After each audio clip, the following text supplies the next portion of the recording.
Okay. That's nice. Okay, I'm good. Good evening, everyone. We're ready to start the Shade Tree Commission meeting for May 24th, 2016. We'll start with roll call. Ms. Brewster? Here. Mr. Buck? Here. Mr. Carey? Mr. Glissman? Here. Ms. Reich? Mr. Wilbur? Here. Councilman Hellier? Here. Vice Chairwoman Wright? Here. Chairman Owen? Here. I Okay, move that we excuse the two absent members, David Carey and what's the first name? Juliet. Wright. I second. okay, vote. Ms. Brewster? Yes. Mr. Buck? Yes. Mr. Glissman? Yes. Mr. Wilbur? Yes. Councilman Hellier? Yes. Vice Chairwoman Wright? Yes. Chairman Owen? Yes. Okay, next is the approval of the motion summary for the meeting held April 26, 2016, as recorded and transcribed. I move that the motion summary be approved. Second. Vote. Well, there was a grammatical error in the minutes, but it's not a substantive problem at all, so I will not pursue it. It's not worth it. Okay, let's have a vote then. Ms. Brewster? Yes. Mr. Buck? Yes. Mr. Glissman? Yes. Mr. Wilbur? Yes. Councilman Hellier? Yes. Vice Chairwoman Wright? Yes. Chairman Owen? Yes. Okay, now is public comment time, and I don't think we have any public here, so we'll pass on that. And jump right into the arborist report, item 4. I don't really have much to add to the report that's in front of you. 3 trees were taken down, 14 street trees were pruned in the month of May. Plus the trees out, I didn't count them, but plus the trees out at the dog park that we run up. Issues, concerns still going on. We'll continue. We'll see a big jump in street tree pruning the next month. Over this next June, July, and August, September will be a big jump in trees. Responded to 8 tree-related CSRs, mostly people calling to say their tree is dead. It was an oak tree or something like that that was slow coming out.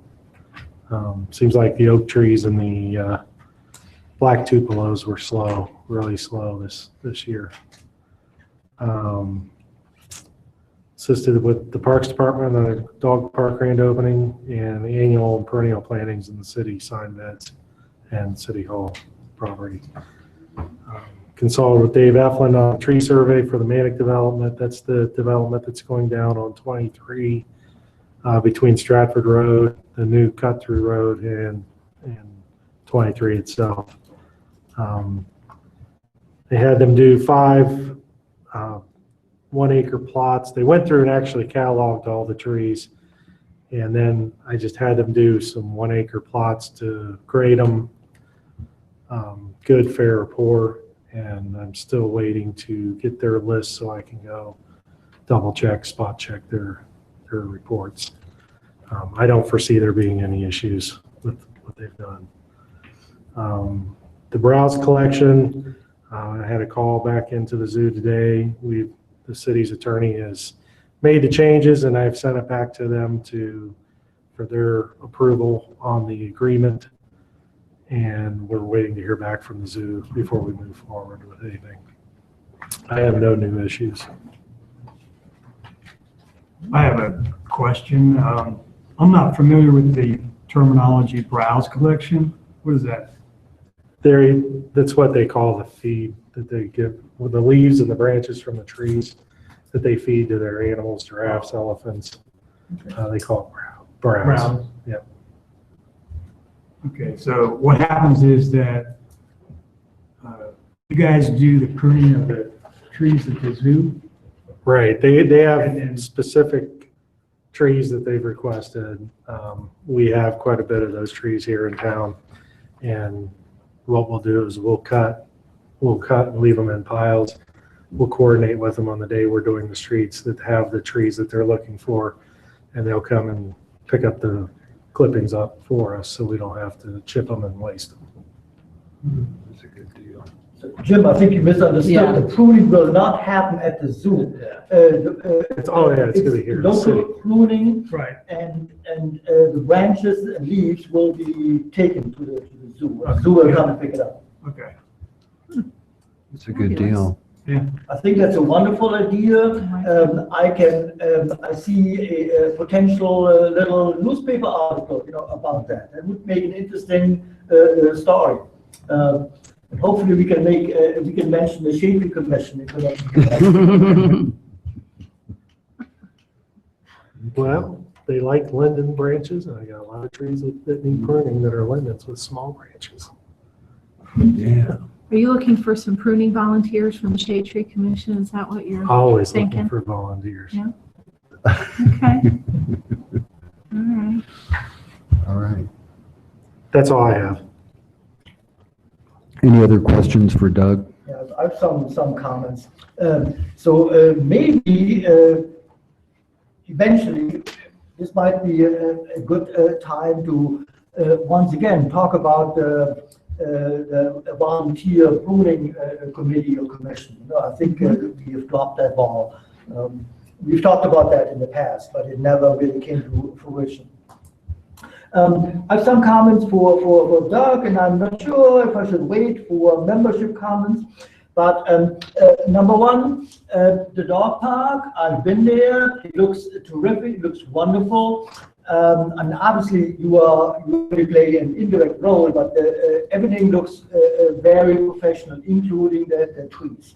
I have a dog, and I watched out for possible hazards and dangers, etc. I didn't see anything that would have caught my eye. So good job at the dog park. That's mostly the Parks Department took care of all that. I just assisted them. Stacy and his crew. I think at last night's City Council, it was mentioned that a significant amount of money has been transferred to the tree fund from Speedway in excess of $100,000. Maybe it was mentioned at the Parks and Recreation Committee meetings last week, but that money apparently is now in the tree fund, and I think Ted Miller probably knows more about it than I do. So we have money to work with. Another comment, I already mentioned the zoo. I've been in conversation with the city, with Bill Farino and others about WOW cable. I sent some, I was concerned, about WOW cable is coming to town. They will lay underground and above ground cable regardless whether residents have requested it or not. I think they call it the, what's the official term? Like it's applied everywhere, swamping the city. And so there has been some noise, on various internet groups. And so somebody mentioned, I'm quoting here, somebody is in the telecom industry and says that WOW may come and may have to dig and disturb the ground in the rights of ways and utility easements. So everybody be prepared for this. If you have plans, trees, fences, etc., in the utility easement or right of way, they may be removed and put back. When I read that, I was concerned about it. I brought the attention of Bill Farino. WOW has not reached out to residents. There has been as far as I know, no communication whatsoever with any residents in any way, shape, or form. And so as a member of the Shade Tree Commission, I'm concerned when I hear that street trees may or may not be impacted by that and may or may not have to be removed possibly, in the worst case scenario. So I think it's a topic that we should be aware of, and I hope to hear more about it from WOW Cable and city staff. Is there a way that we can request a WOW representative to come to one of these meetings? Because, I mean, it sounds like they're talking about taking out trees. No, they're not going to do that. I mean, come on, I work for Time Warner Cable, I've worked for other LECs, they're not going to do that. What are they going to do? So, everywhere where there's aerial cable's the cheapest way you're going to run. So wherever there's poles, they're going to put it on poles. The only time they're going to do any type of boring or anything is going to be in allotments that don't have overhead lines. And that would be primarily boring or like trenching. So, but it'll all be in the right of way. So, I mean, that shouldn't cause an issue. But most of our trees are in the rights of way. Right, but directional boring doesn't have any impact. And Okay. trenching does very minimal. So what depending on what's there, and their biggest concern are other utilities. That really dictates how they're going to lay any underground cable. But for the most part, they're probably not going to lay much of that. Those probably will be neighborhoods they won't penetrate for the most part because it is much more expensive. You'll see it through downtown. You'll see it wherever there's aerial. They'll go there. They'll build that out quick. Yeah, I was just concerned when you heard him talk about moving trees, that sounded. No, I mean, but again, now if you have a forsythia bush in the right of way or something, they're well within their rights to rip that sucker out. Now, being good customer service people, I'm sure they'll replace it, but, homeowners have to be aware of, easements are just that. You put a shed in an easement, they can come and move that sucker and they don't have to put it back.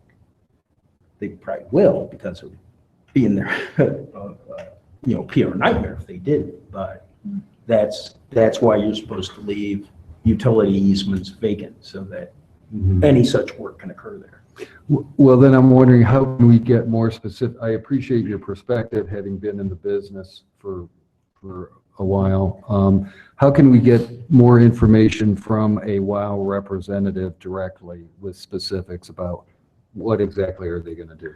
I know Jackie Walker has been in contact with them. I just spoke with her today about that, and she got some of the same comments that there's concerns about, them running lines, and she felt very confident after speaking with them that they were going to make things right too.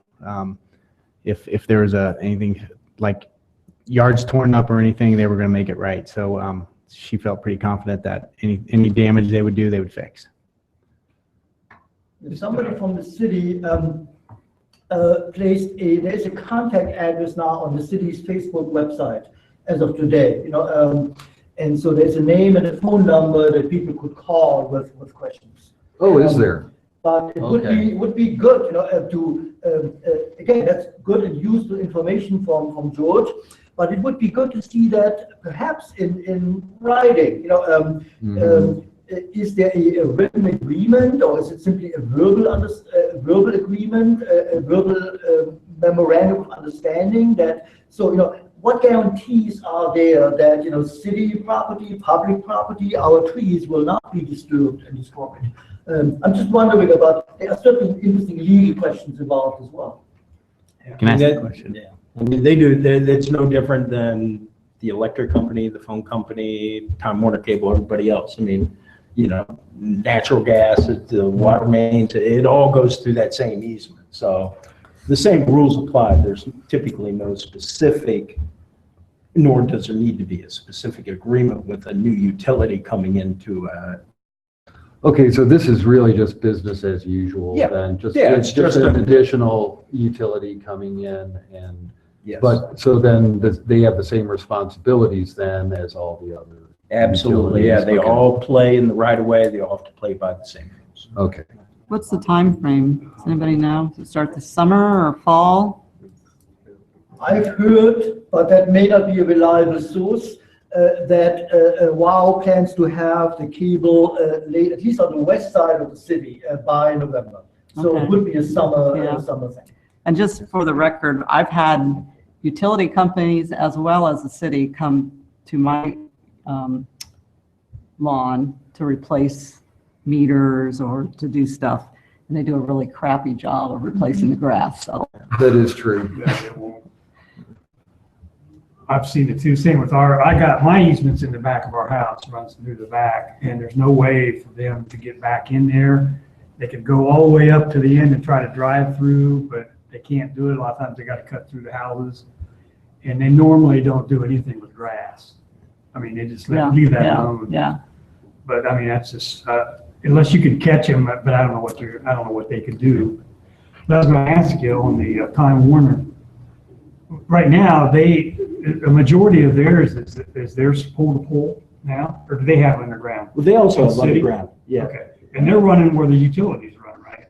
pretty much, Pretty yeah, much. yeah, like back where I live on Executive, all your Verizon and, Time Warner Cable, that all runs back in those same easements that your electric utilities run. And they're not gonna piggyback anything, right? It's their own cable. It's their own, yeah, that's their own cable, yeah. Yeah, now if Time Warner, laid 50 pair and they're only using 20, they could go into an agreement, lease some of that, but I don't know if they have that capacity or not. I know Verizon has a lot of excess capacity, so Right. maybe they'll grab some of that. Also, in regards to that, the tree comment from council last night, we're looking into right now, Doug's trying to get a final number of some of the backlog of trees and see what we can do to get caught up on that this year. But we don't have all the information in That's very yet. ambitious. Yeah, we don't have all the information yet, then we're just gonna see what we can get. He's got some research to do on that. We got another question. Oh, well. I I don't know. have one Go last ahead. comment, and then I'll Right. shut up. I don't want to monopolize the discussion too much. A little job for Doug. We are plowing dead ends at Carson Farm Park. You know what we're talking about? Yes. Yeah, there are two maple trees at the entrance. One of which is leaning, and I looked at them last week, and it's still leaning. Both of them are not anchored well in the ground, and both of them are loose. The root ball is really loose and wobbly. You grab the tree, I could probably just pull it up. So at the very least, those two small and young maple trees ought to be staked. They're unstaked at the moment. So I would, recommend that we stake them. Replanting, that's your decision. You need to decide that. But need some help because they are leaning and loose, and kids play with them, and so I fear for their health. I'll get them taken care of. I wanted to back, just one real quick thing. Tom mentioned something about the Speedway, $100,000. And my question is, I don't understand for sure how that works. Is that actually part of the fund of the Shade Tree Commission? And if so, who out of the Shade Tree Commission controls that? Or is it really part of the city's funds? It's a city's funds. It's a Right. shade, it's a shade tree, it's a shade, whatever you want to call it, the tree fund. Tree fund. Yeah, Right, it just okay, goes into but- the tree fund, but it's controlled by the city and by council. Okay, so how is that allocated out? Just through jobs that are done, or can the Shade Tree Commission make requests somewhere Yeah, for we that? can weigh in on Yeah, that. you can Okay. always make requests. Okay. Yeah, because our job is to, as it says in the report to city council, investigate, advise, report, and recommend actions to plant, preserve, and care for trees and shrubs in public areas. So yeah, we can, if you want to discuss that at a future meeting, make that an agenda item. Well, it'd be interesting to see, how we would want to use our influence as far as the monies that are actually delegated to the tree commission, and how we can use that funds, as a way to help out the urban forest, invasive species. I don't know if you want to get involved with that money, but I don't think the tree fund is Yeah. for that. okay. But, whatever. But it just seems like that's a huge chunk of money. I don't know if that's ever happened before to the tree commission, where there's any type of monies like that available to it? And what happens to it if it's not used? Where does it go? It stays in that fund. It can't be used for anything else. So once it goes in, it's similar to a dedicated fund like an enterprise fund, like water or sewer. You pay your water, it has to be used for the water system. You pay your storm sewer, it has to be used for the storm sewer. The trees are for the tree fund.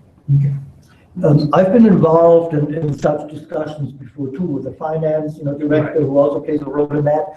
And I would counsel and advise that, yes, it looks like we have a lot of money and perhaps some people are inclined to spend it all, but not every year, will be a good year. There will be lean years. And so we need to plan ahead and distribute that money carefully and wisely and prudently, because there may be years when there will be no new revenues, coming in, and we still need money for tree replacements, etc. Right. So I would definitely not advocate spending it all. Right. Like if we have a drought and a bunch of trees die, and then we have to replace or whatever. Okay.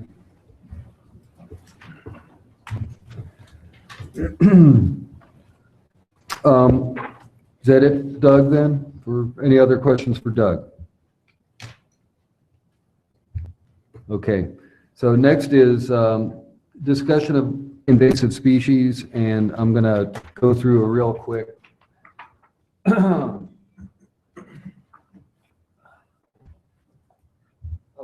here.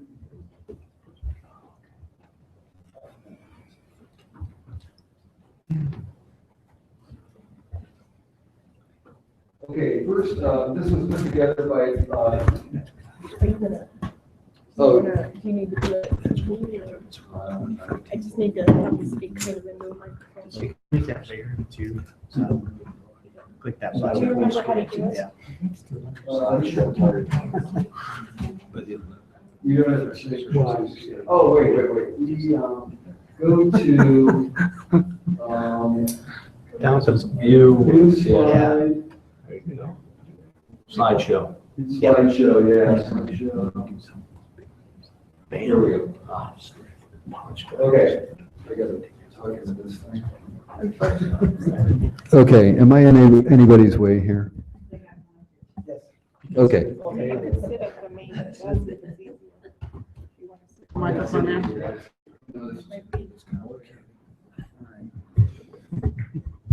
All right, we'll see if this thing works from here.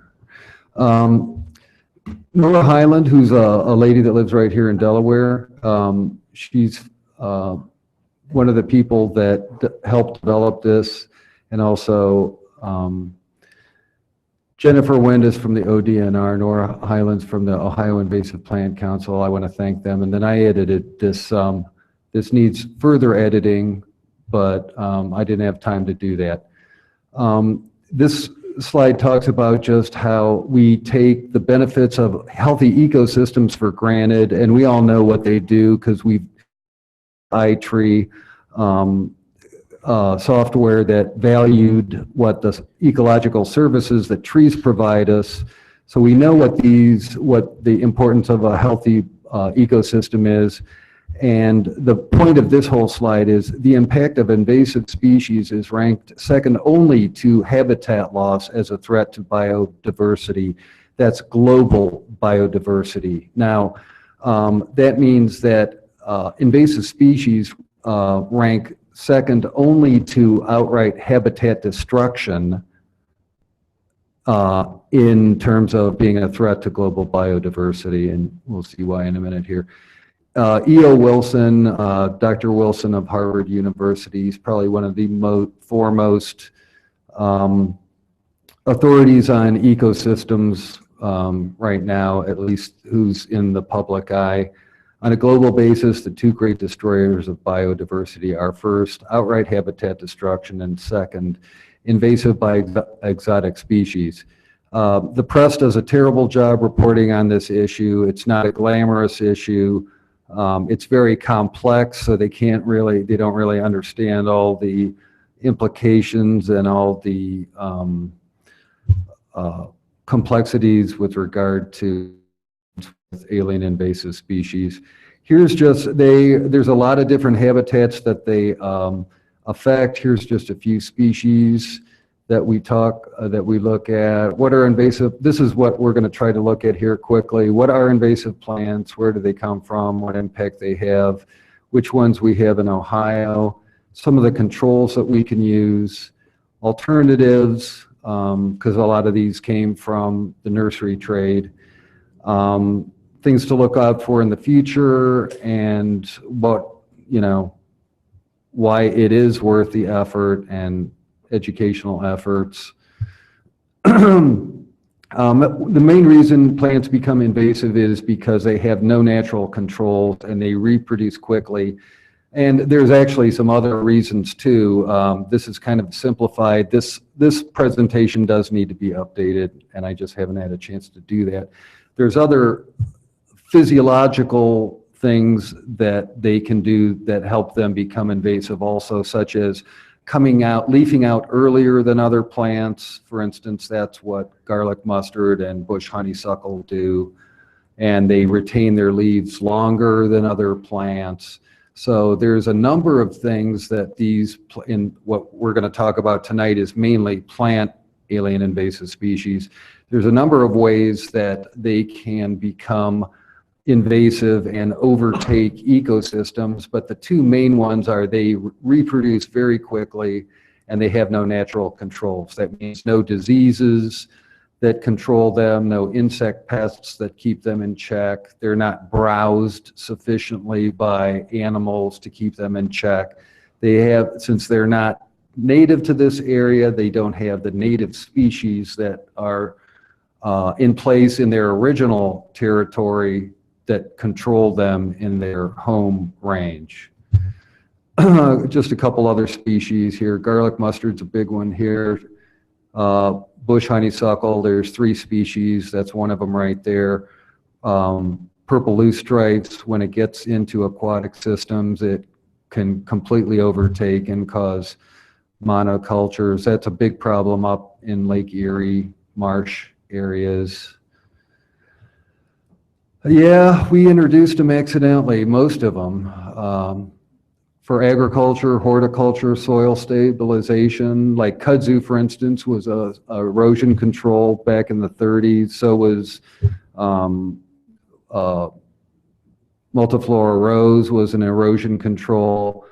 Forage, garlic mustard was a forage plant. Medicinal, herbal uses, wildlife habitat. A lot of landscape plants went wild and have become invasive as well, namely bush honeysuckle and Callery pear around here. Solid ballast of ships, that's mostly the mussels up in Lake Erie, like zebra mussel and quagga mussel. So there's a lot of ways. Contaminants and imported materials, emerald ash borer came in on Chinese shipping crates, the wood material. So there's all kinds of these ways that nobody really realizes what's happening at the time, and they just show up. And if we do realize that we are introducing these species, we have no idea. Like with Callery pear, that was the hottest tree going back in the 80s and 90s in the nursery industry. We had no idea it was going to turn out to be this invasive. We were totally clueless. So that's how stuff happens. This list really needs to be updated. There's a few that you probably recognize on here, but there's a lot that need to be included that are not on this list. These are from landscape, purposely introduced from landscape plants, landscape installations.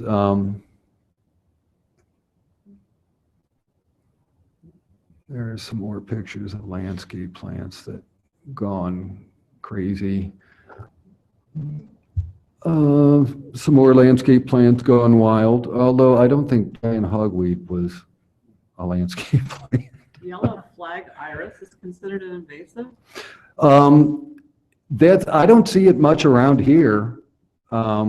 Is that aquatic? Yeah, that is aquatic.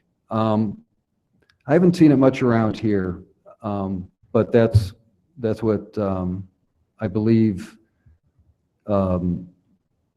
Jennifer Windus included that in this one. Like I said, I would like to get some time and update this, but it's what I'm using now. This is a very interesting and informative slide because notice that these stages here, and the problem happens when we see this lag time that where we don't really notice they're native elsewhere, they come into new areas, sometimes on purpose, sometimes unwittingly, sometimes we're clueless that they're even here.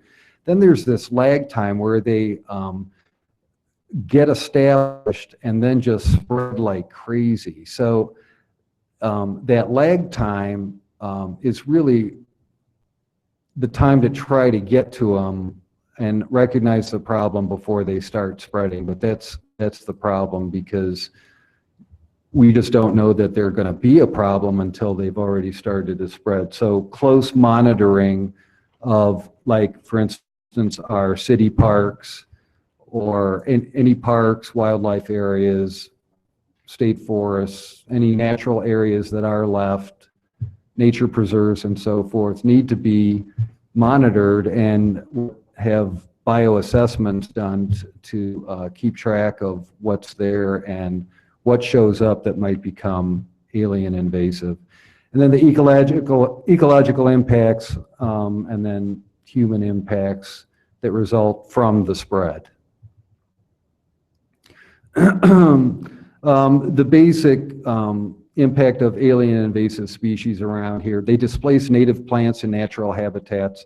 You look under heavily infested bush honeysuckle areas, like in a lot of city property and the land behind Dempsey Middle School where I work my program, there is nothing living underneath those heavily infested areas that have older, large, old, dense honeysuckle.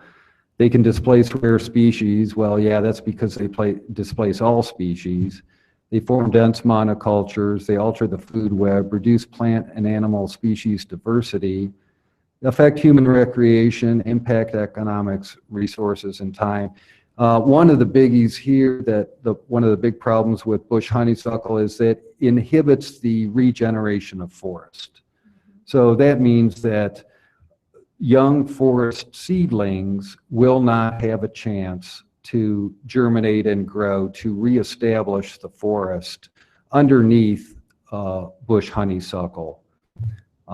So that's a point that I would stress more in this slide, at least in central Ohio. That's a huge issue. And if you ever want to see examples of what we're talking about here, you're all welcome to come out to the Dempsey Ecology Project this summer and see what we're doing out there. This is just a little kind of a little tidbit, but it demonstrates how complex the situation is and how, unless you really study it, you don't really know how far-reaching the effects are of these alien invasive species. American toads suffer as much as a 50% increase in mortality when tadpoles develop in purple loosestrife versus cattail wetlands. That's a study from Cornell University. Now that doesn't seem like much, but that's just one little example of how a part of the food web, food chain, food web, part of the ecosystem can be totally disrupted. When you look at all of the effects and all the effects accumulated, and in total, you end up with just a total disaster of an ecosystem, especially when it results in just monocultures. It happens in all ecosystems here in the state. These are just pictures to remind us of what ecosystems we have here. And as mentioned before, rare species are impacted.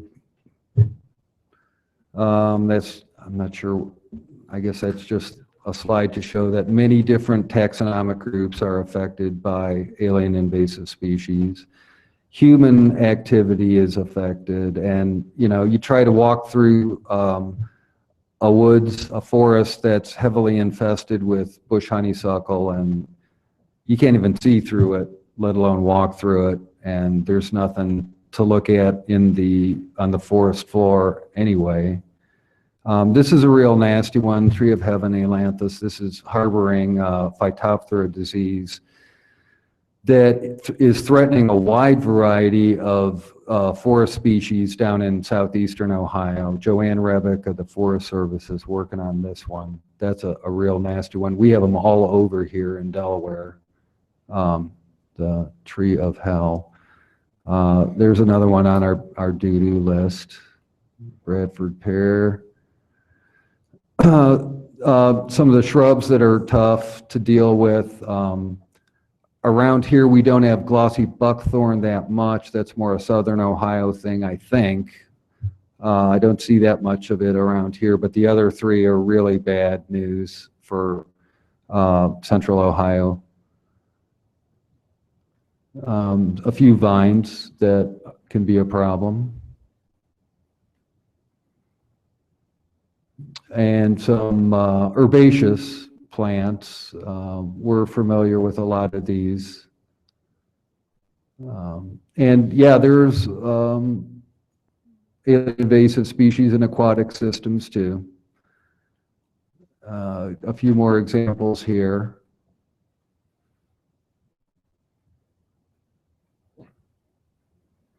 Grasses can also be invasive. Phragmites is starting to show up in some of the reservoir areas around central Ohio. It's more of a problem up on Lake Erie. Here's some of the aquatics. You look at a lot of farm ponds around here and you will see nothing but Eurasian water milfoil or curly pondweed. Totally disruptive to the food chain. Okay, some of the control options. What we do at Dempsey Ecology Project is hand pulling or cutting, and we do that in combination with herbicide application. You can, of course, the manual is the old tried and true, but you've got to work at it repeatedly, but you can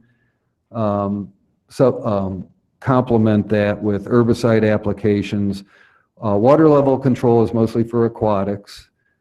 Prescribed burning is mostly, well, it can be done in forest areas too. It hasn't been tried as much in forest areas as it has been in grassland. And biological control is real tricky because sometimes when you introduce another species into the area, that in itself becomes an alien invasive species, as is the case with the Asian spotted lady beetle, and that was brought in to control pecan aphids, and it ended up going crazy over the whole eastern part of the country, and now that's the one that invades everybody's house in the fall. So biological control is real tricky and best left to the experts to figure out what to do with that. So yeah, we're still learning what works and what doesn't. The main thing to keep in mind is that the initial outlay is very expensive, but then you have to consider that it will eventually get to the point where it becomes a manageable maintenance procedure, much like weeding a garden. You know your weeds are going to come back to the garden. This is basically weeding in an ecosystem and not a garden. And for instance, if you look at bush honeysuckle, the initial outlay, and I have cost information that we can talk about some other day, but the initial outlay is very expensive. But when you consider that the bush honeysuckle problem has been developing over the past 20 years, if you were to divide that initial outlay over 20 years' time, when the problem actually started, then yearly it looks like less of a problem and less expensive, that is. And the sooner this is done, the work is done, by far, the more cost effective it is. And the more ecologically effective it is. Some herbicide techniques and large flat open areas, they're using aerial spraying. Water level controls, burning, and we need to learn more about fire use in forests because I have a feeling that fire might be a good way to control some of these understory shrubs like bush honeysuckle and multiflora rose. I don't know if there's been much research done on that or not. Should talk to the Forest Service folks about that. Look at that that stretch of marsh there that is nothing but purple loosestrife, like zilch biodiversity there. This is a case, though, where this beetle was a very successful natural predator that was species specific, didn't affect anything else except the purple loosestrife. So once in a while we luck out and get a good biological control going, but it's not as common. It's harder to do. If you want more info on that, you can Google that Gellerusella, and you can get more specifics on how that works. Biological controls are great when they don't backfire on you. So, as I mentioned before, we have to monitor the rate of invasion in natural habitats. We have to, that's just one of the things that we have to do now. It's a fact of life. If we don't take these steps, we lose over time.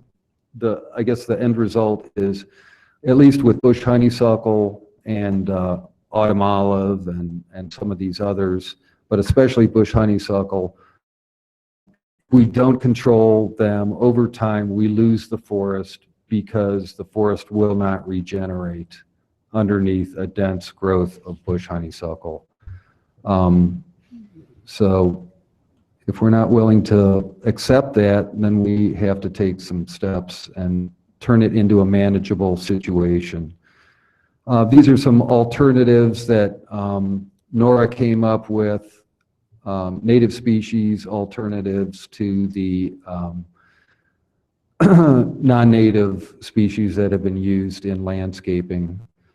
And I can, if you guys want, I can send everybody PowerPoint. I email you guys this PowerPoint. Here's another example of blazing star instead of purple loosestrife as a better landscape alternative. This gives you an idea, like a restoration example. That picture in the green there, that's a tract of land that done in Hamilton County before they removed the bush honeysuckle, and then the next spring, the spring ephemerals, the natives started to come back, and they will come back given enough time, and I think it's happening out at Dempsey already in the area. What's the removal method used there? I'm not sure. It was probably cut and squirt. Is probably, manual, mechanical, and chemical. Was that a 1 year? Yeah, the spring after honeysuckle removal. So that's where. That's the path into the Dempsey forest. Notice how aesthetically unattractive it is. I mean, it's looking like, there's no aesthetic appeal, there's no biological, natural appeal there at all. It's just a totally crowded with bush honeysuckle. That's an area, now granted, this is right after the leaves fell this past November. But you can see that the bush honeysuckle in the background there, that's where we stopped our removal efforts. And I'm doing this with 13 13 and 14-year-old kids. That's where we stopped. And you can also see how the bush honeysuckle retains its leaves longer than the other plants, which is another advantage, competitive advantage. But you can see the difference that it makes, and how radically heavily infested that area was before treatment. That's pretty much the same shot. I don't know why I have this redundant. Okay, there's that same path, and you can see where we stopped our efforts there. And it'd be nice, it's best to come out and actually see it in person. These pictures really don't do it justice, but it makes a big difference. The point, I like this slide a lot because it just shows how completely monoculture the ecosystem ends up being. Lesser celandine is a huge problem now out at Delaware State Park. I was out there a couple weeks ago. It's all over the place. Just these species, these photos give you an idea of just how much they take over the whole ecosystem. And it's all about maintaining our native ecosystems for future generations. We will lose forest regeneration if this is not done. And education is the key. So that's pretty much it. So any questions?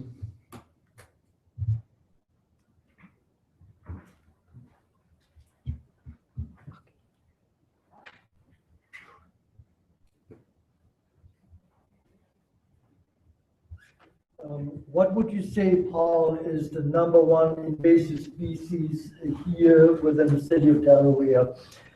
My impression is it is honeysuckle. It is in full bloom now, right now, from May 15th to 25th.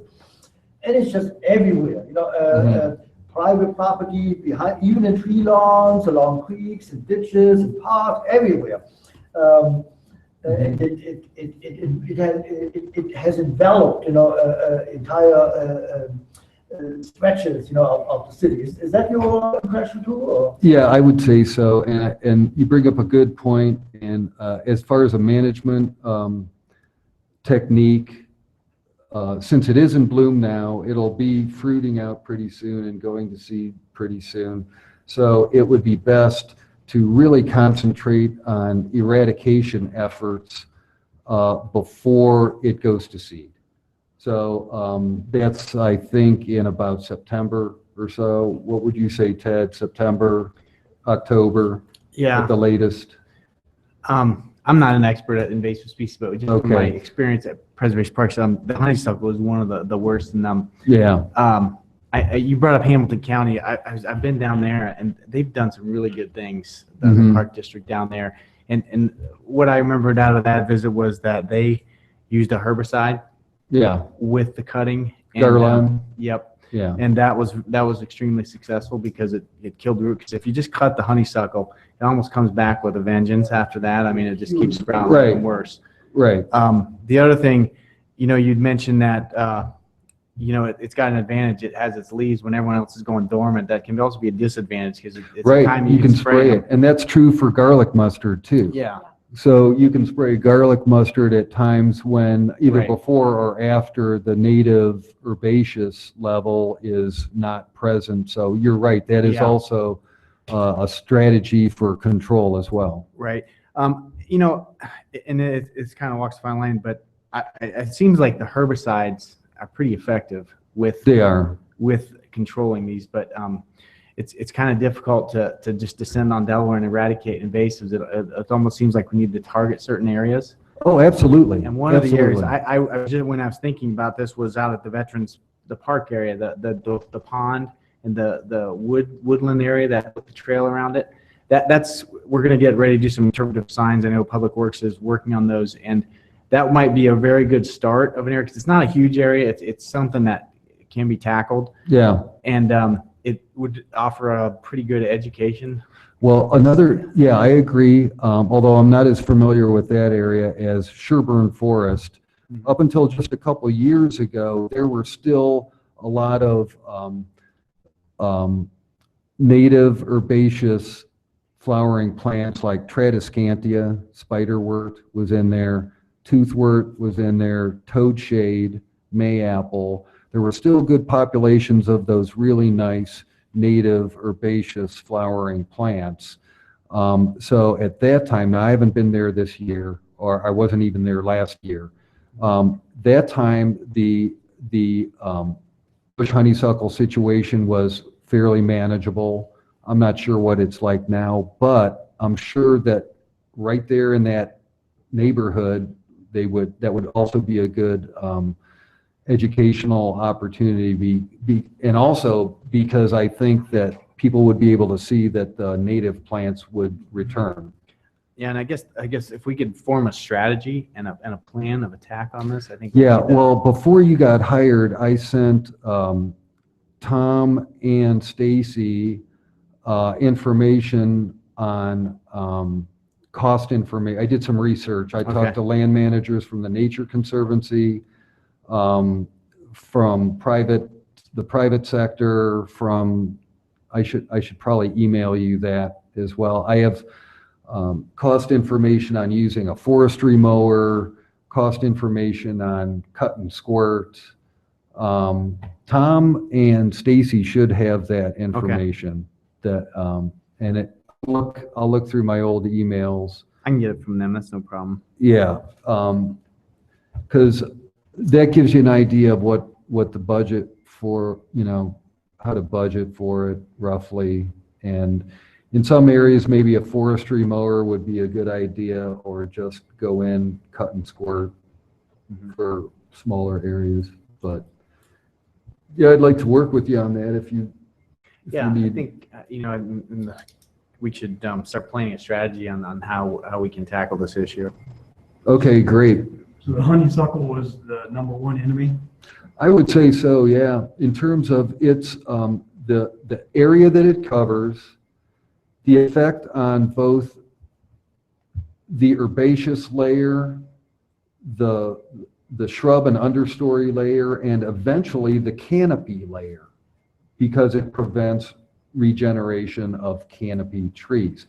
But not only that, one of my students just made it to State Science Fair, got a superior rating at State Science Fair, which was held last weekend down at OSU. And his project was the effect of removing alien invasive honeysuckle on earthworm populations. There's also a lot of studies being done on how quickly the bush honeysuckle leaf litter deteriorates and disappears, leaving no forest duff. It's just bare soil. Also, when it takes over riverbanks, it does a crappy job of holding the bank for 3 reasons. One, it has a lousy root system, real wimpy root system for a shrub that size. 2, nothing grows underneath it. And 3, since the leaf litter does break down so quickly, it's just bare soil underneath those bush honeysuckles. So from a distance, it looks like, oh yeah, there's all kinds of vegetation holding that bank, but that's not the case. And there's some other studies. Doug was at this also, the research meeting of the Ohio Invasive Plant Council, where they talked about a lot of these strategies. So I could send you some stuff that I have from there too. So my follow-up question is, Sorry. what do you do about the other species then? You just leave them alone? You just prioritize the honeysuckle and go after that? The other species, they're not as damaging, so they're not a big problem? Or in areas where it's just, honeysuckle is just getting started, or any invasive species is just getting started, then you can go in and just selectively treat for the honeysuckle or whatever. But what ends up happening when it gets too far gone, then you end up with a monoculture, which means only that species there. And then you have to go in with like a more drastic, comprehensive method where you're pretty much taking everything out. And that's where they would use like a forestry mower in the case of bush honeysuckle. But yeah, if you catch it early enough, then you can just go in and spot treat. And it's just annual maintenance. The initial outlay is pretty significant though, when you let it go for 20 years.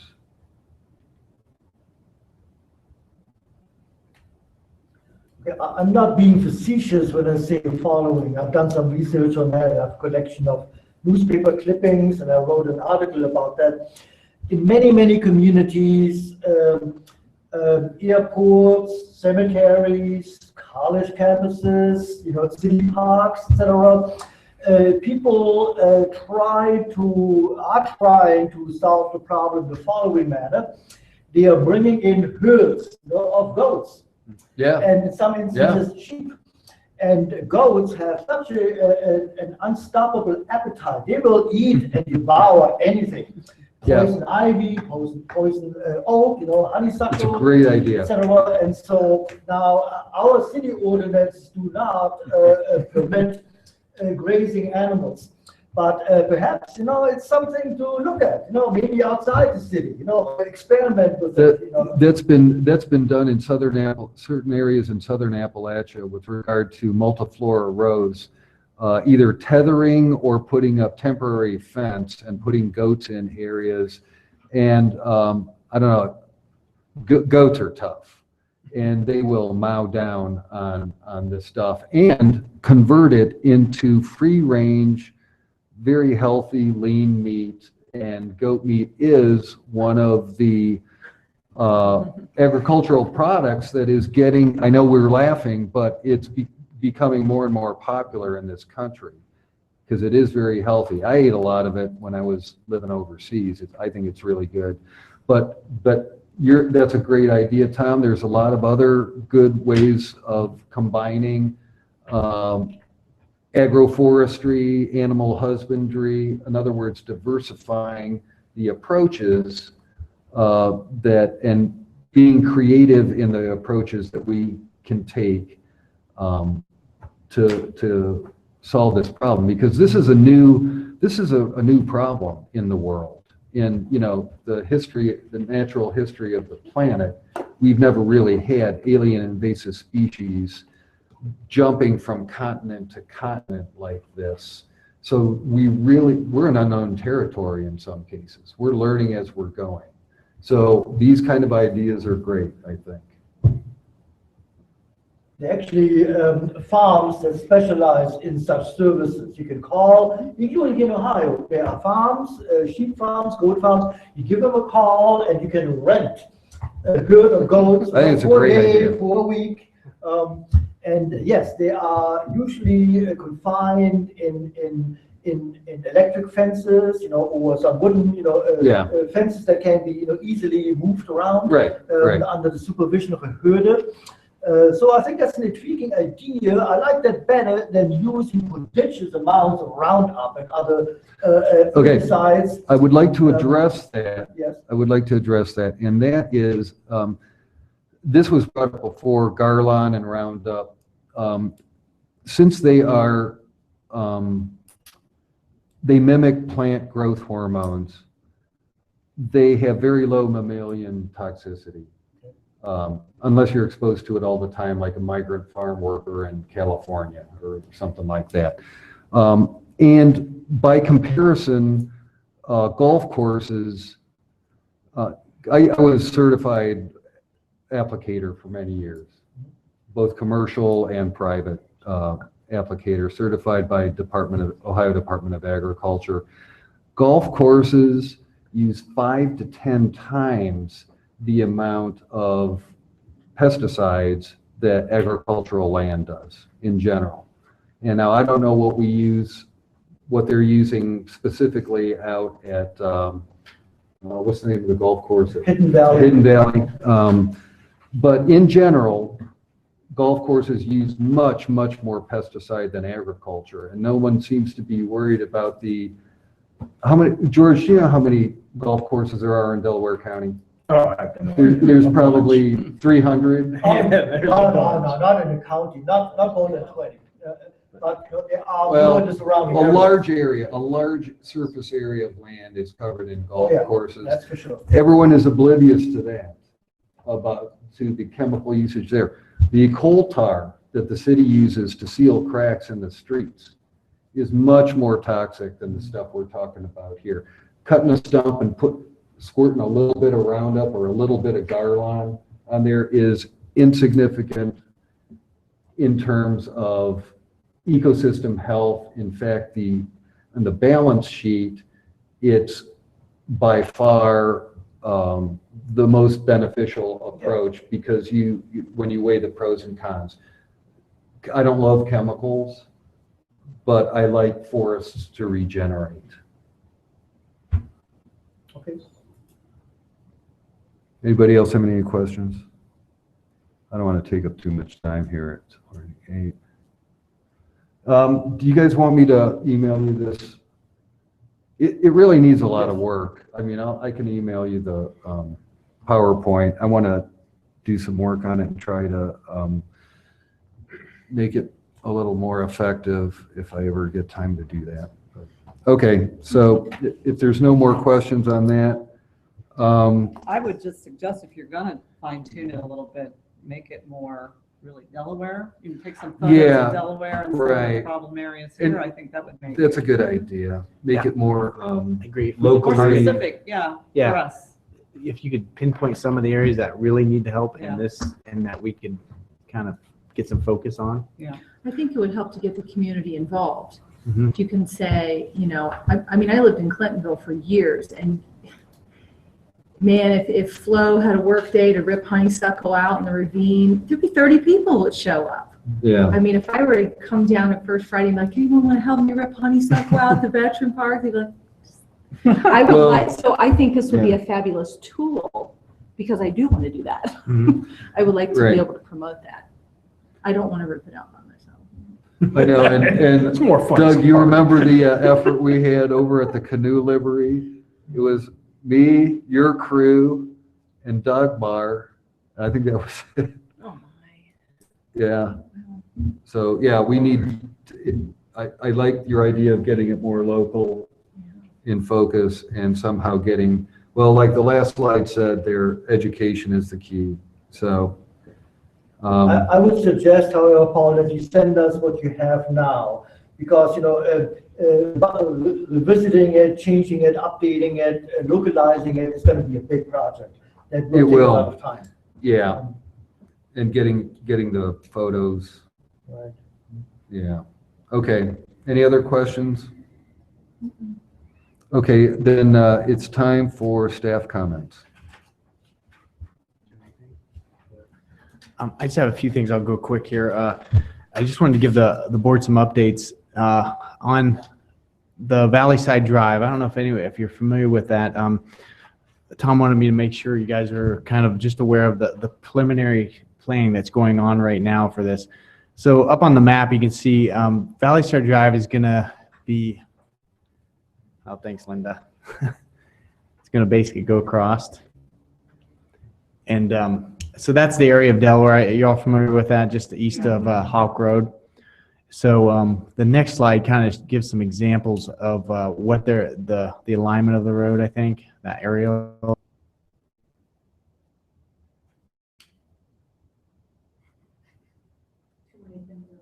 There it is. And then if we, what was that button to make that bigger? The magnifying glass. Oh, there you go. Yeah, the full screen. So, what this is right now, the city is looking at some alternatives and extending Valley Side Drive across there. And one of the main reasons is the safety. I think George brought it up last week. We discussed this, so I wanted to kind of show everybody the plan. Kind of looks like the preliminary plan anyway. So, it will reduce some emergency response times.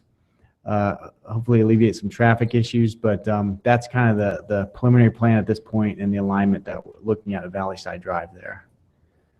And then the other concern that was brought up, I think, at the last meeting was the effect on Delaware Run. So engineering is looking at some different alternatives right now as far as a bridge crossing, and these are some of the alternatives that they're looking at. So there are some alternatives that would, hopefully keep that corridor intact as much as possible and still, provide this this crossing. So this is just kind of preliminary. There'll be more to come on this, but just to kind of make this board aware of what is going on there. I just have one question, and after our last meeting and I thought about what was said and some of the comments back and forth, there was one thing that struck me the more that I thought about it. If the primary reason for that Valley View Drive extension is safety, we have all 3 of our fire stations located west of downtown. Where was the consideration for the east side safety? Well, there is, and actually the location of the fire stations, I mean, that isn't just like, oh, we have some land here, let's put it here. It's very scientific and statistically oriented with where existing Population is and where growth is. So like the next 3 or 4 will be built up off Cheshire. That will be our next station, and we should be breaking ground for that this fall. But yeah, that's, the 303, one of the reasons 303, that new station at Lexington Glen and Central was in anticipation of this Valley Side Drive being put in. Oh. That was big because we already own the land. We own those brick duplexes that are right across the street from Lexington Glen. The city bought those about 10 years ago, and we own the land on behind there. So, which when you look at what moving Delaware forward is, what we're proposing, that's like the first project to get done because we don't have to acquire any right of way. We already own the land. Yeah. So it just seems to me that the clogs in the traffic pattern around town are all east-west clogs. I mean, getting from the west side to the east side. And if I were living on the near east side of Delaware, not Cheshire, right, but the old, what I would call old east side Delaware, I would be very concerned with the safety response time. 301 handles a large portion of that. Plus, we also have cooperative agreements there with Tri-Township, which is right, on the east side. Yeah. Okay, and that's, I diverge from the tree subject, but I just had to think that through a little bit. Any more questions on? Yeah, can I respond to that? Bill Farino sent me the same pictures, I don't have copies for everybody, I just have one copy. When I look at these bridges, I'm not personally opposed to the extension of Valley Side Drive. I know many people are, but I'm personally not opposed to it if it's done right and in a responsible, ecologically, sensitive manner. But when I look at these conspan bridges, they are low. You see the picture there. The third one down is very low. The Delaware Run is frequently totally flooded. And these bridges, these underpasses would not be passable for the wildlife. For deer, the Delaware Run, the entire corridor from Houck all the way down to the golf course is an important corridor for wildlife. There are coyotes and foxes and deer and possums and coons and everybody. It's an amazing, lots and lots of biodiversity. And I'm not even talking about birds yet.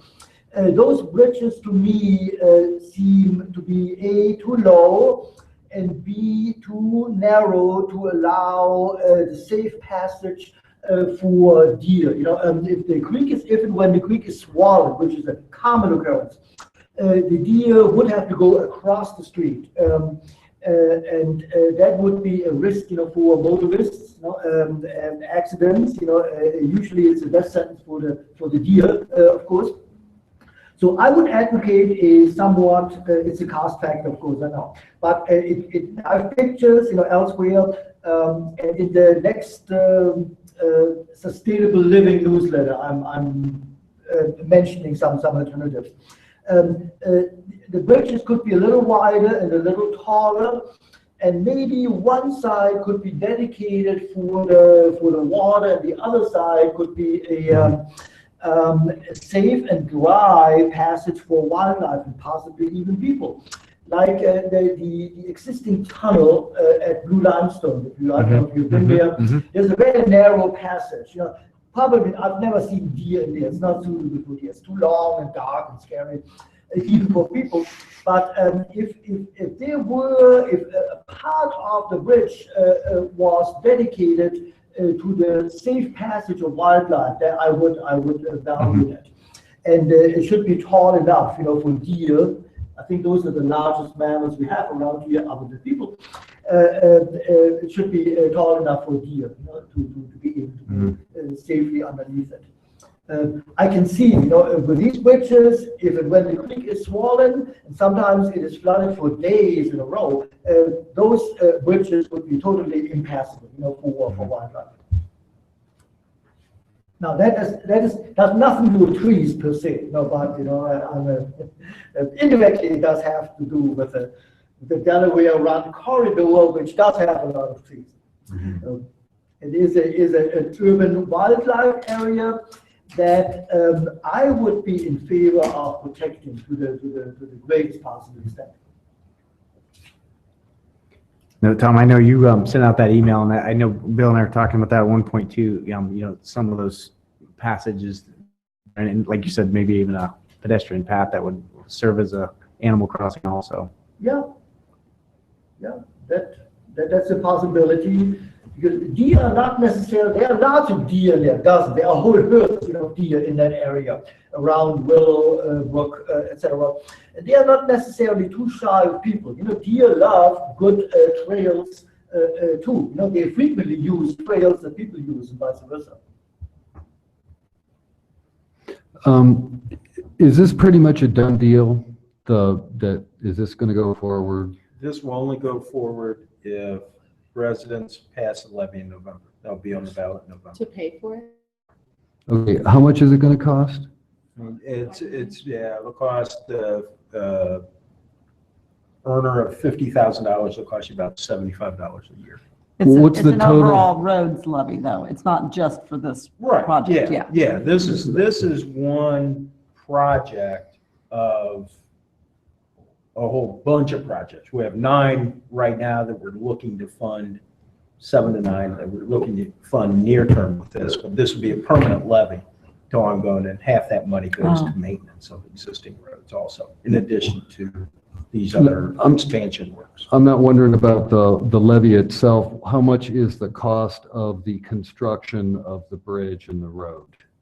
Well, and again, this has just been conceptualized. If you looked on, I don't have the Moving Delaware Forward information in front of me. I want to say this is about a $5 million project. Okay, $5 million.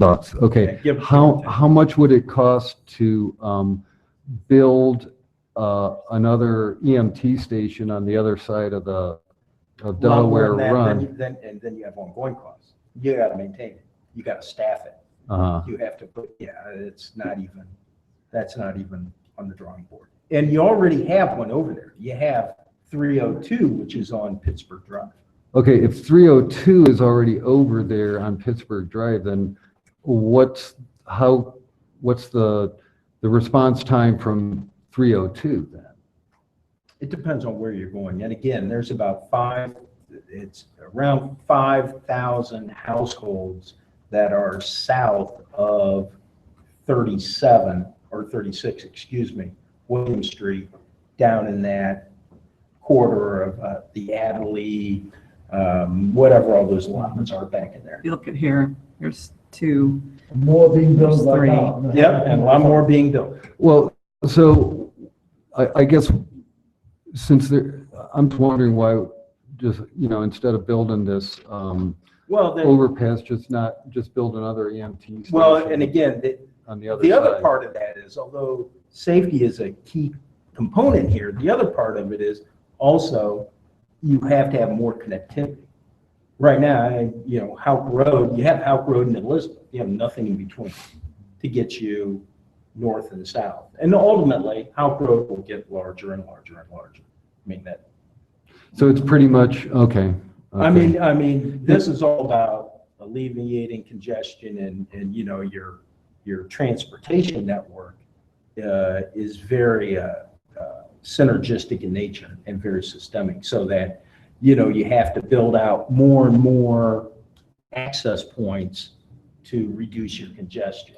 And this is one of those ways to reduce that congestion on your north-south routes, because right now you only really have two from, have Elizabeth and Houck to get north to south on the west side of town.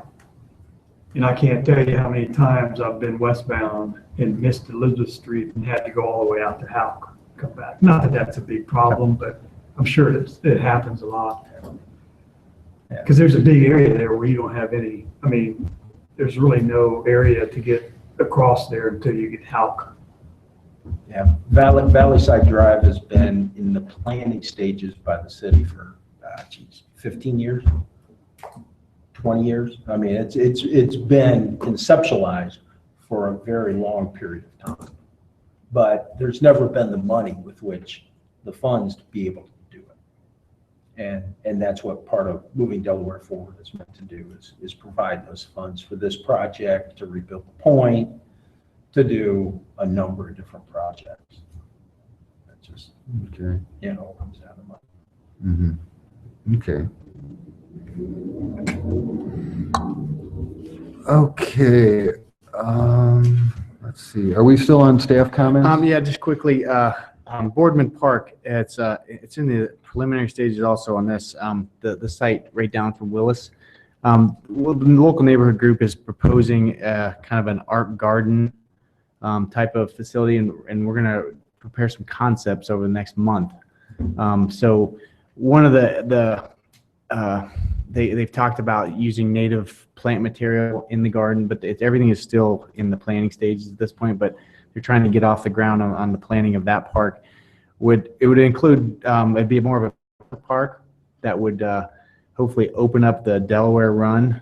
I think is kind of the initial feeling, is to kind of open up that Delaware Run, which goes underneath the park, which is covered right now, just daylight that run itself in the park, and then put in some art exhibits there. I think they're looking at some rotating art exhibits, but also some permanent art exhibits, make it more of an art park, and still working out a lot of the details on that right now. So I just wanted to kind of give you a heads up on Do the that. city schools give that to the schools give that to the city for a park?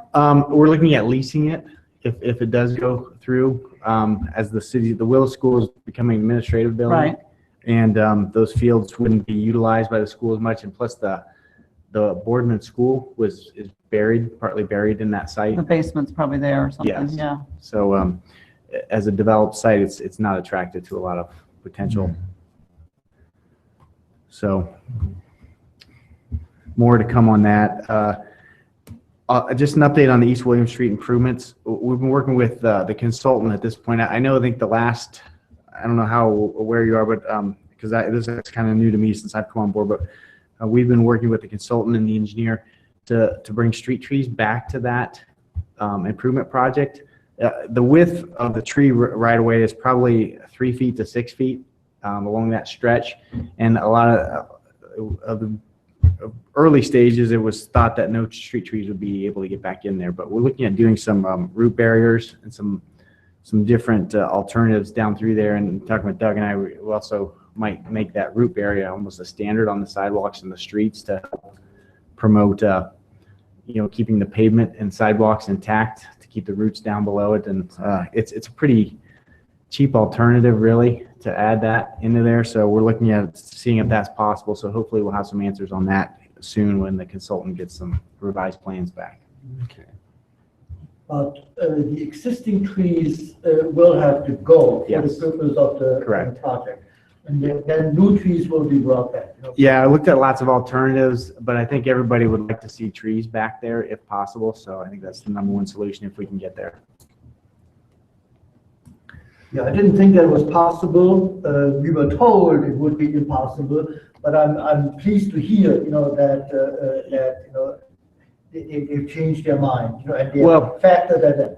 Yeah, we're looking at some alternatives to try to get those street trees back in there. I don't want to say for sure yet, but that looks positive. You guys mentioned last time at the board meeting getting some publicity out in the newsletter with some of the city mailings. And I know, did Lee Low Yoakum, he corresponded with maybe some of you on some of that. So he was open to the idea of getting some of the Shade Tree Commission advertisement in some of the flyers. So I think he was just kind of looking to work with you on that a little bit more also. Yeah, I was on the radio with him last Thursday or something. Yeah, last Thursday. Friday. Yeah, he double booked. Oh. He goofed up. He had two people booked that, so I only got 15 minutes. So he wants me to come back and talk Okay. again on the radio. So I'll be doing that again sometime. He seems like he is interested in promoting what we do. Good. The importance of this. Great. That's all I had. Okay, thank you, Ted. Any more questions for Ted? Yeah, about the roof Boardman recreational field, I think it's a wonderful idea. The park would be a tremendous asset, not only for the Northwest Neighborhood Association, it would also be a very attractive gateway into the downtown area. It would even enhance Ohio Wesleyan. I think I think we should everything in our power to convert that area into an attractive little park. And I think it can be done without investing a lot of money in it. Of course, daylight in Delaware Run would be costly. I remember the Weiser Street project, but the city was able to get a grant from the Ohio EPA for that. And I think grant money might be available for daylight in the run in that area. Yeah, and I should mention I apologize, I don't have that program statement with me, but I'll email that to everybody so they have that. But one of the things we're looking at that Borden Park is the neighborhood group is looking at starting a campaign to raise funds to make those improvements on that park. Thanks, Ted. All right, we ready for staff comments?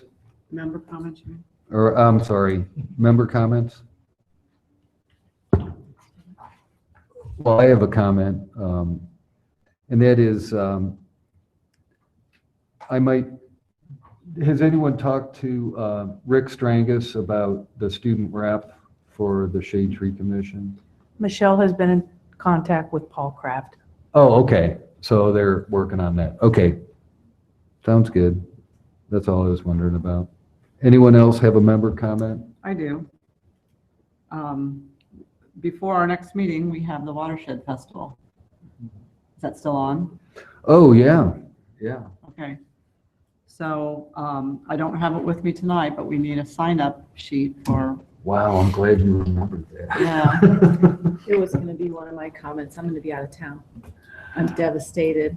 So it Well, is you Saturday, should be. the 25th. Years to Do you not have No. The 18th. 18th. Let's see. Say that again? June 18th. Wasn't it 25th at one time? Always been, maybe last year, but June 18th, Father's Day week. definitely.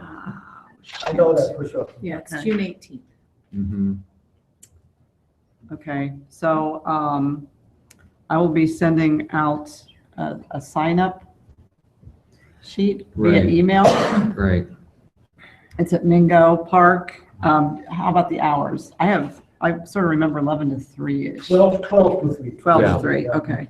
Yeah. Good. So for our purposes, like 11:30 to Yeah. 3. Okay. Shannon won't be there.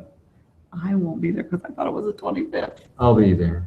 So I will. is there anybody else that is definitely not going to be around? I don't know. It's Father's Day weekend, just for, Yeah, I'm if not you've got sure. something planned, that I might be a. And where's all of our materials that was left over from the, You're looking at it. okay, good. You're the Want to make sure it's accounted for. So what do you just need the banner? You don't need the flag, do you? Oh, sure, we want the flag too. Do We want you? all that stuff. Okay. Yeah, Well, I'll that's come all- over and that's pick all it it up, is. Jim. Huh? I can come over and pick that Oh. stuff up if you're not going to be around. Well, I don't know yet. So Oh, okay. Let me figure out. Okay, Let me- okay. and I'll just- And then Yeah. we had all those handouts. We don't need the tree planting handout, but there were some other things. in there. Okay, that little Yeah. box has got the Yeah. handouts. Yes. in it. We've got Yeah. a lot of that Okay. stuff I to got give that. out, and I'll bring some posters and, oh, wait a minute.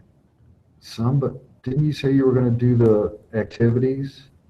Hey, I still do the activities at the Y. Oh, But if I okay. think I'm devastated because I want to talk landscape there. I missed that 'Cause- boat for 2 years in this town. And Yeah, I don't know if I'm going to have time to do Um, activities, because I got so much going on. We have things that we There's can provide you. stuff. I'll talk to Dave. yeah. to Okay, make sure and I can Dave's- come and pick stuff up. Okay. I'll organize it via email, but just make sure you check and respond to your email. But yet Okay. that box, you have some really good watershed coloring pages or just Yeah. pages. to Oh, take. good, Yeah, okay. yeah. Okay. They're great. Okay, back to, is anybody else going to be, they know, out of town? Jim, you're not sure, is that correct? No, I'll let you know this. Okay. Well, go ahead and send the. Yeah, I will. Okay. All right. So, and then that will be, well, prior to the next meeting. You already know that. Okay. Oh, thanks for bringing that up. Do you need a Well- table? I was just asking, will the city provide tables and chairs again? I think they did that, have done it in the Yeah. past. I think we did a table and maybe 2 chairs. Yeah, 2 tables. Two is- tables, Is yeah. good for us. So convenient and nice. I think we put them in the shelter last year. Yeah, and the that's 3-season shelter, yeah, That's probably what we'll try to do this year. Okay. okay. Great. Okay, anything else for member comments? I have a comment, will you please pass it around? We've been using a brochure, but we have talked about replacing the trifold with a simple card. There should be copies for everybody. And so Jim has condensed the brochure into a front and back card. Lee Yoakum from the city has graciously looked at it and has formatted it and has produced a very nice card. It would look like this, front and back, in color, very nice green background and gray. So I only have a beautiful printer, but it's not color. It's just a black and white laser printer in my office. But I should be able to have, if the members of this commission agree and approve of the text, we've updated the text a little bit, revised some figures and numbers. If everybody's in agreement, I could go ahead and have that duplicated at no expense to the city, and we could start passing that stuff around, at the Now Watershed Festival.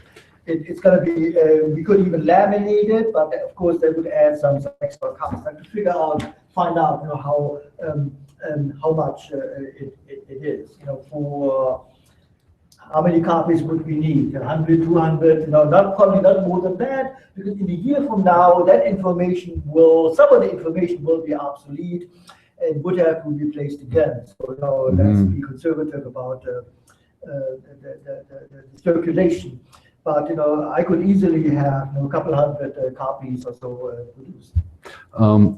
I would like to, I think it's important that the residents of the city know that in terms of benefits, it's worth $750,000 a year, 770,000. Okay, That was the figure that we got from the report that, from the iTree software.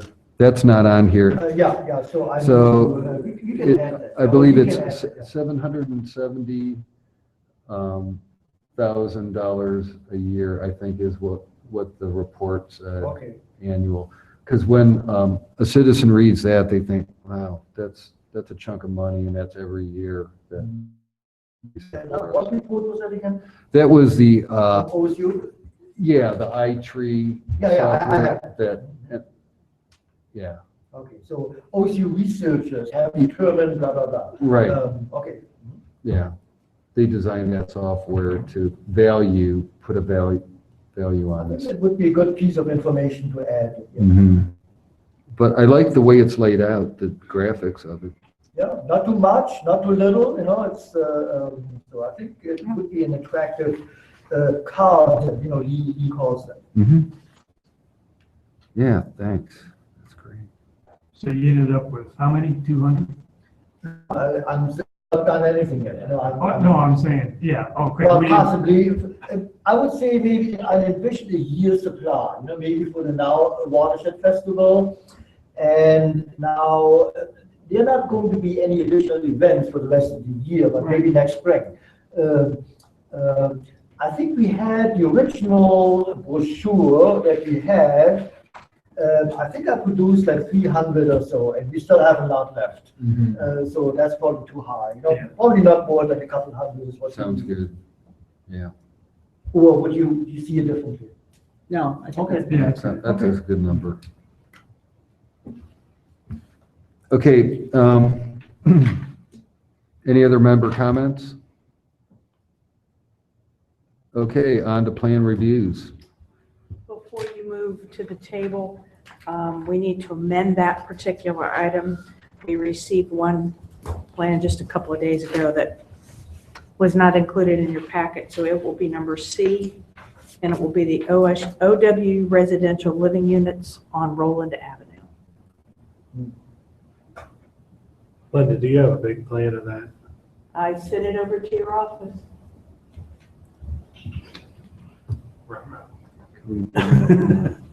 Well, I've got a small one, and I can bring in a few copies. There's not much to see on it.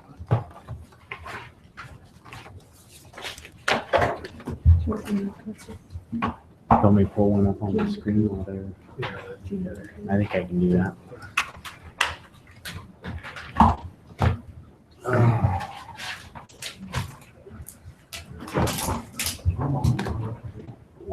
Anywhere you want to see?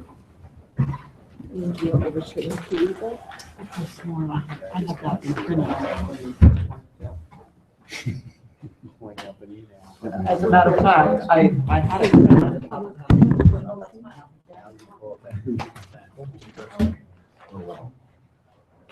I'm sorry.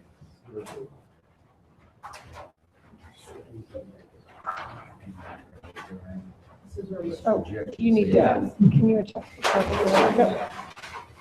We didn't do it the right way. I don't think you did. I got you, that then. It's not on fire, it's not smoking, is it? I hope you're wearing your tennis shoes. There is a way to reject it. Okay, this is the certified oil. It's on the corner of Lake Street and William Street currently. They're raising the site and building a new convenience store and island, pump station island. Covered island with a canopy. Yes. That's so hard to get in and out of unless you're in the right. I've never even gone there, I just thought it was so dangerous. So Is that what the guy sells on? It's over. It used to be in front of where there's a garage there now. Shell Yeah, station, gas the Shell Yeah, station. one time Oh, shop. okay. Now it's a garage. So, So this is Lake Street coming down here? yes.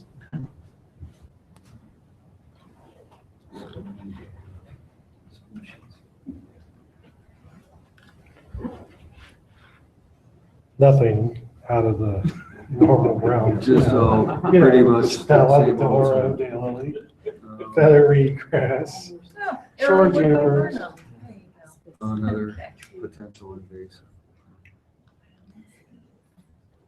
So this section of East William will not be impacted, right? They start at Lake Street, going east. Because that could affect the corner. Actually, this is Oh, 42. well, This is William. this is William. This is 42. Oh, Lake, 42. I'm sorry. Yeah, okay. That's not right here. Lake. This says 23. Well, with the- Yeah, I was confused too. Where was it certified oil? It's at the corner of Lake and William. right. So this can't, This cannot be 23. This is William Street. yeah. This is William Street. This is Lake Street. So right now, it's all bunched up to right here. They're moving? They're doing improvements, I believe. Well, the layout doesn't jive with.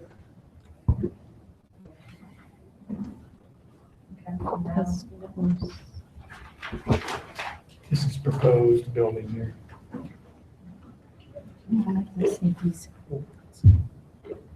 Okay, propose, I hear you. This is your canopy where the gas pumps are.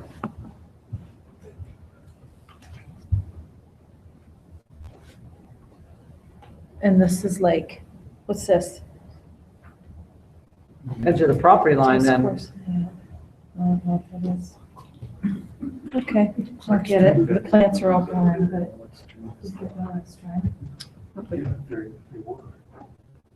Unless it would be Winter Street. But it's not making sense to me.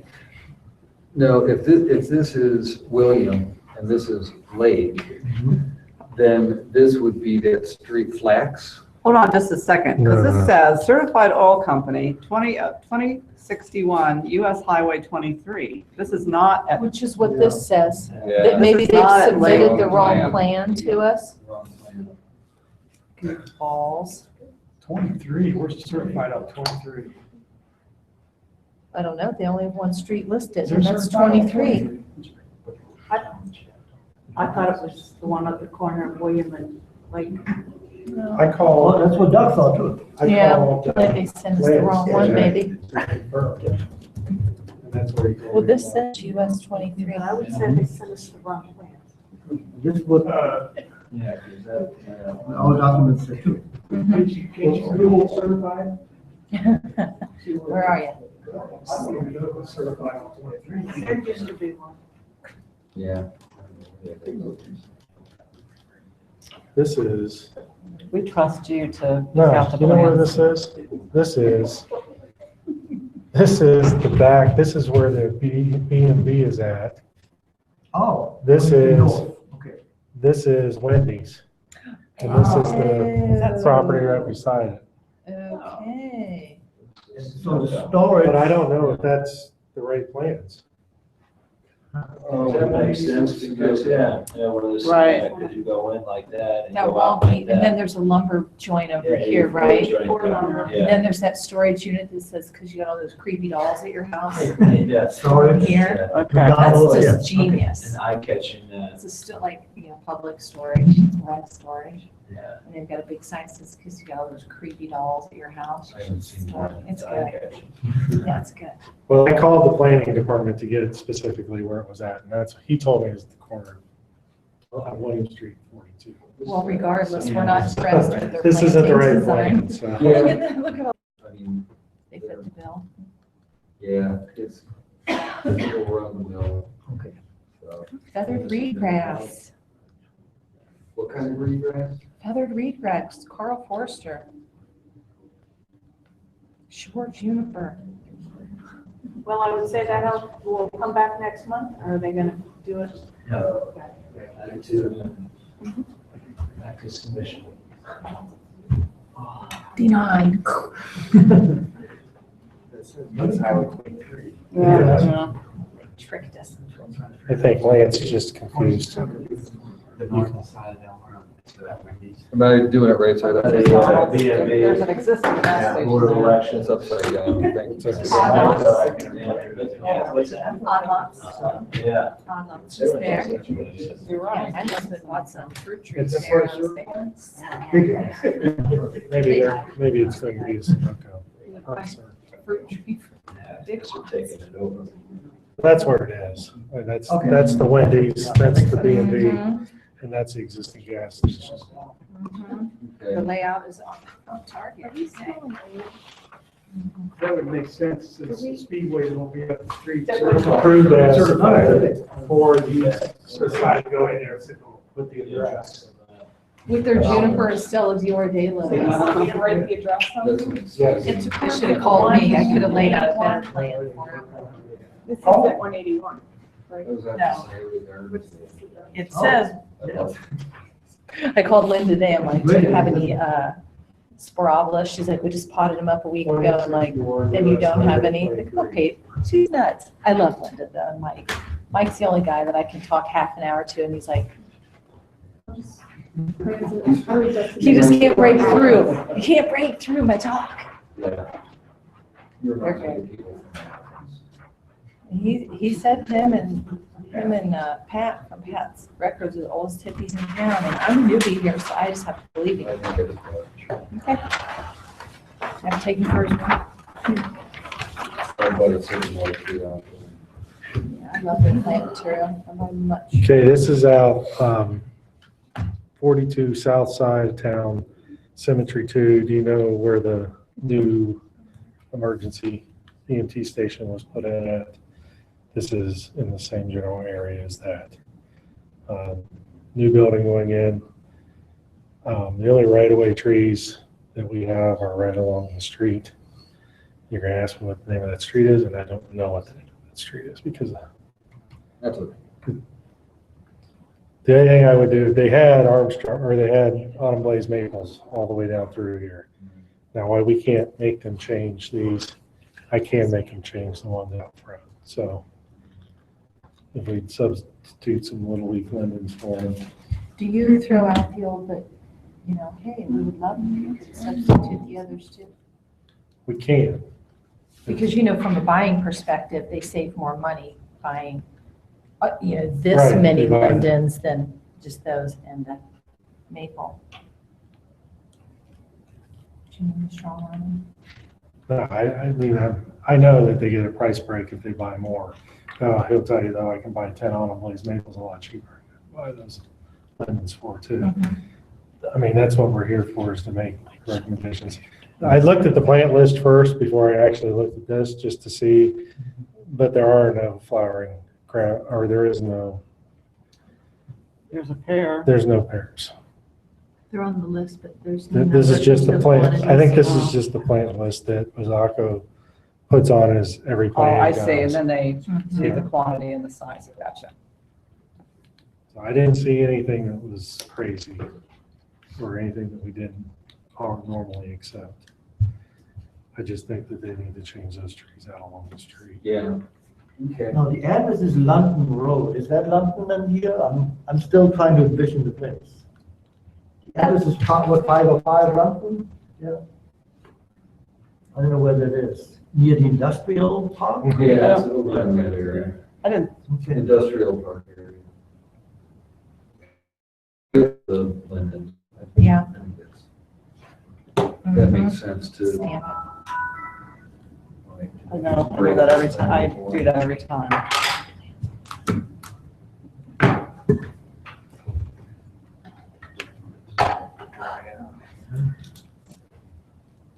Approved of right-of-way trees, changed to little leaf linden. 8 little leaf lindens.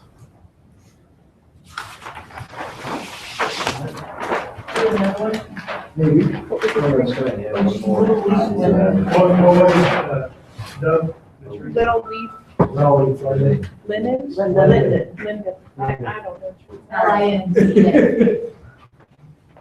If you remember, you got a conceptual picture of them one time? Yeah. Okay, so, yeah. And you can all have a little one, but basically, this was just showing you the trees. This is Liberty. This is Spring and this is Roland. So the houses face towards the fire station.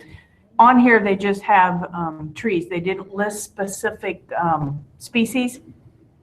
So once again, this is kind of just more information, but that they're going to put trees and then I just did little ones that you can all have a copy. Now, I can forward this to you in an email if you want to be able to blow it up a little bit. Wait, which one is Liberty here? This is Liberty here. This is Roland, so the fire station would be over here.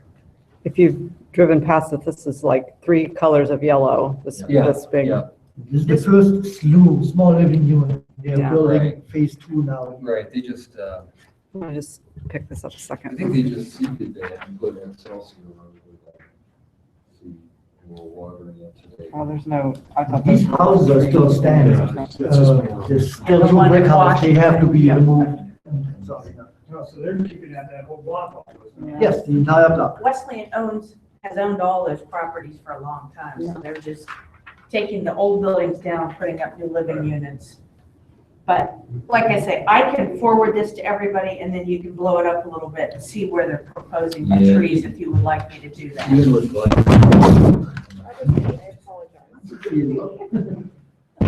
But it just says trees, it doesn't have Right. specific species listed of the trees. I think. you know, That's they're what we just need, kinda- yeah. Just kind of going along. Right. So this is preliminary. Right, We're I not know. approving Yeah. anything today. More of an Information. FYI, yeah, just More to come. Yeah, well, we saw the picture. This looks like some sort of pool or pond up here in the The corner. retention pond. Is it? Okay. Do we get insurance sprays when they get retention cards? The fire station is right across the street. I wouldn't think it would make any difference. They wouldn't even have to leave. We got you. I'll put a note on it, I'll just email this to you and then.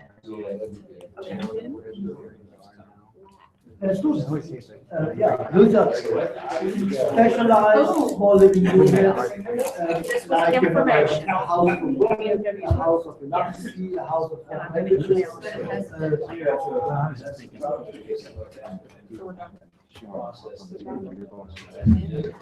You can apply, it gets selected.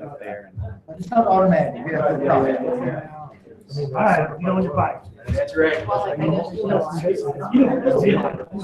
Don't need no daylight. Yeah. Sure. See, Oh, yeah. I didn't realize. I move to adjourn. Well, and I looked at it, I knew where it was, but he must be confused on that. Second. I move to adjourn. Okay. Thank you, everyone. Thank you.